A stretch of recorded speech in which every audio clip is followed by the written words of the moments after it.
लेकिन अब हिंदुओं के लिए बांग्लादेश में क्या हो रहा है यह मैं आपको बताने वाला हूं, क्योंकि कट्टरपंथियों के निशाने पर आ गए हैं हिंदू दर्शक। सोचिए आप, एक तरफ बांग्लादेश जल रहा है और वहां रहने वाले हिंदुओं के लिए जगह नहीं है वहां पर। ऐसा क्यों कह रहा हूं मैं? क्योंकि अब बांग्लादेश में हालात और ज्यादा खराब होने वाले हैं। बांग्लादेश में पहले से ही हिंदुओं के खिलाफ हिंसा के कई मामले सामने आते रहे। दर्शकों, देखिए आप क्या हो रहा है हिंदुओं के साथ। और अब वहां कोई स्थिर सरकार नहीं है तो हालात बद से बदतर हो जाएंगे। अगर सेना ने समय पर कड़ा एक्शन नहीं लिया तो हिंदुओं का बांग्लादेश में रहना आसान नहीं होगा। क्यों कह रहा हूं मैं?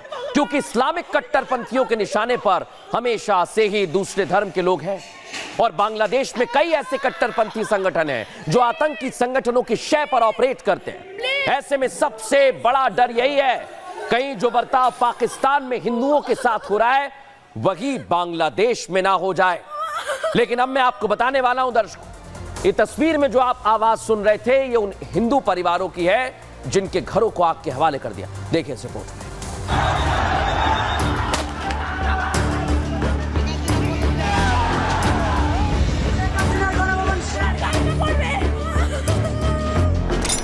बांग्लादेश में आरक्षण की आग भड़क रही है, लेकिन इस आग को बड़ी साजिश के तहत भड़काया जा रहा है।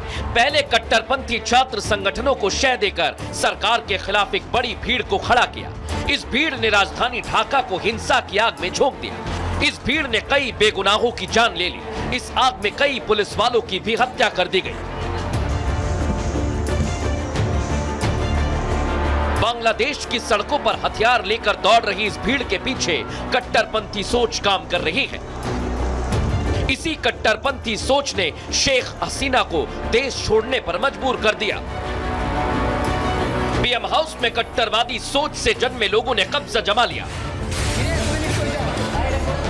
सेना ने देश का कंट्रोल अपने हाथ में ले लिया। लेकिन इस विरोध प्रदर्शन की आड़ में बड़ी साजिश को अंजाम दिया जा रहा है। बांग्लादेश में हिंदू माइनॉरिटी में है और यहाँ की आरक्षण नीति में माइनॉरिटी का भी हिस्सा है। यही वजह है कि इस्लामिक कट्टरपंथी अब हिंदू परिवारों को निशाना बनाने लगे हैं। हालात इतने बिगड़ गए हैं कि अब प्रदर्शनकारी ढाका में हिंदुओं के घरों में घुसने लगे। हिंदुओं के घरों में आगजनी की जा रही है। ये तस्वीर बांग्लादेश के नोआखाली की है, जहां उपद्रवियों ने हिंदू परिवार के घर को निशाना बनाया। अपनी जान बचाने के लिए इस परिवार के लोगों ने खुद को घर में कैद कर लिया। लेकिन कट्टरपंथी सोच वाले हैवानों ने पहले घर की खिड़की को तोड़ा और फिर बाहर से पेट्रोल छिड़कना शुरू कर दिया। देखते ही देखते दंगाइयों ने इस घर में आग लगा दी। हिंदू होने की वजह से इस पूरे परिवार को आग के हवाले कर दिया। जानकारी के मुताबिक इस आगजनी में परिवार के 2 लोगों की जान चली गई। बढ़ती हिंसा को लेकर संयुक्त राष्ट्र मानवाधिकार उच्चायुक्त वोल्कर तुर्क ने रविवार रात को बांग्लादेश में हुई हिंसा के बाद जेनेवा से जारी एक बयान में कहा था कि बांग्लादेश में चौंकाने वाली हिंसा अवश्य ही रुकनी चाहिए। अब देखना यह होगा क्या मौजूदा सैन्य सरकार इस हिंसा पर लगाम लगा पाती है। बांग्लादेश में जारी हिंसा के बीच पश्चिम बंगाल विधानसभा में विपक्ष के नेता शुवेंदु अधिकारी ने एक बड़ा बयान दिया। सुन लीजिए। शुवेंदु अधिकारी ने कहा कि कुछ ही दिनों में 1 करोड़ हिंदू शरणार्थी पश्चिम बंगाल आने वाले हैं, इसलिए आप तैयार रहें। शुवेंदु अधिकारी ने पश्चिम बंगाल विधानसभा के मॉनसून सत्र के दौरान कहा है कि बांग्लादेश में हिंदुओं का नरसंहार हो रहा है।